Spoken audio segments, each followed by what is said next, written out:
Hi guys! Welcome back to my channel. So, ayan guys, maulang umaga sa ating lahat. Kahapon umaraw na guys, pero ayan ulit, akala ko tuloy-tuloy na yung araw kahapon. Anyways, for today's video guys, mayroon ako ipapakita sa inyo. Isa sa mga alaga kong succulents, ang anak ng masiselan. Yan guys, si Echeveria cupid. Ayan siya guys. Kaya ako nasabing maselan kasi yung tatay niya si Topsy-Turvy at ang nanay naman niya ay si Debbie na parehong masiselan. De, choice lang guys. Crossbreed siya ng dalawa, si Topsy-Turvy at Debbie. Eto guys, si Cupid sa akin sobrang maselan. Ang hirap niya rin intindihin. Ang napansin ko sa kanya guys, ayaw niya ng basang-basa siya or overwatered. Ang gusto niya maaraw, tsaka dry lang siya. So ito, medyo matagal ko na siya hindi nadiligan. Pero, nagmamashi yung kanyang dahon. Kapag naulan na naman siya or nabasa, nadiligan, nalulusaw naman siya. Kaya, ayun yung ito yung isa sa mga masiselang succulents guys. Matagal ko na itong pinabayaan. Kasi hindi ko talaga siya maintindihan. Nagkaroon na ako ng 3 na ito guys. Pang-apat siya. Siya na lang yung natira. So, nung hinayaan ko lang siya, hindi ko siya dinidiligan. Ayan guys. So, nung sinilip ko siya, ay ito guys. Meron siyang pups. Ayan. 2 to guys. Ito yung isa. 'Di ba? Napugutan ko na to guys kasi nagmashi yung stem niya. Pero nung pinabayaan ko na talaga siya, as in hindi ko siya nadidiligan, ganyan. Kaya ayan guys, nung chinek ko siya, nagulat ako, meron siyang babies, mga pups. Tapos may mga bagong roots na pala siya. So, kailangan siguro yung mga succulents. Hindi ko masyadong pinagpapansin. Maganda sana tong si Cupid guys kasi yung color niya, tapos yung itsura niya.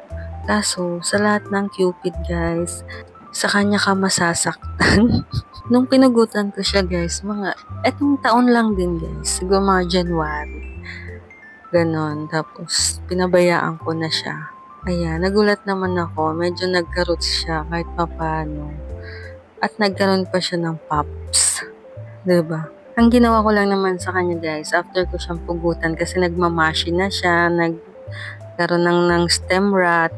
Nilagay ko siya sa hindi ko siya mapapansin. So, nung nag-ayos ako, nakita ko siya. Ayan, buhay pa naman siya. Tapos yung color niya sa gitna guys, tingnan niyo, pink na siya. Hindi ko alam kung bagong labas na siya ng ng dahon or what. Pero nagkakakulay-kulay siya guys. So nilabas ko na naman siya dun sa kinalalagyan niya guys. And pinaarawan ko kasi yung ibang dahon niya. Namumutla na siya. Pero hindi ko pa siya nadidiligan. Kayo ba guys, nabubuhayan ba kayo ng Cupid? Share naman kayo ng care tips tungkol kay Cupid.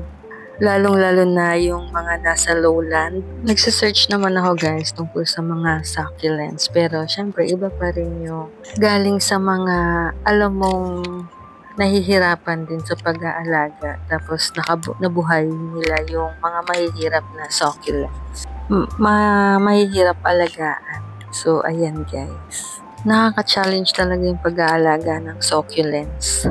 Lalong-lalo na yung mga ganito, yung mga gusto mong alagaan, pero maselan. Lalo yung magaganda yung itsura. Halos lahat naman sila maganda, pero yung katulad ng ganito na ang ganda ng color, vibrant, tapos ang ganda-ganda. Kahit di mo naman sila namamatay, gano'n. Magandang alagaan, nakaka-challenge. At the same time, nakaka-stress. So, ayan na guys, ang aking Echeveria Cupid. Update ko kayo kapag hanggang kailan siya tatagal sa akin. Pero mga naka-isang taon na siya sa akin na ganyan. Meron dyan guys, yung parang dahon dyan na iniinuman niya na ng water kasi hindi ko pa nga siya nadidiligan. Ito siya guys, ayan. Kung dati ang dami niyang dahon, ngayon, ayun na lang siya. Pero sana, makasurvive pa siya ng matagal sa akin. So, ayan na guys. So, hanggang dito na lang ulit guys. Ayan ang aking Echeveria Cupid.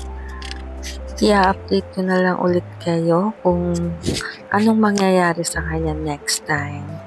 So, thank you for watching guys. Again, see you on my next video. Bye!